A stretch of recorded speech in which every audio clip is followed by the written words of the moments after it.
If you've enjoyed Backpacking Bootcamp Part 1 and 2, you might be ready to put your overnight camping skills to the test. Come and join us for a hike and overnight camping under the stars.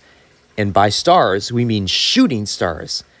This is a family-friendly way to enjoy the annual Perseid Meteor shower and view galaxies through telescopes. The Perseids are the most popular meteor shower as they peak on warm August nights, as seen from the northern hemisphere. The Perseids are active from July 14th through September 1st, but they reach a strong maximum on August 12th, depending on the year. This year, scientists think that we'll see anywhere from 50 to 75 to as many as 200 meteors per hour. The Perseids are released from a comet that flew through our galaxy. So if you think that you and your family are ready to put your overnight camping to the test under the stars, stay tuned to the link below, connectednetworkinggroup.com/Henry Lee.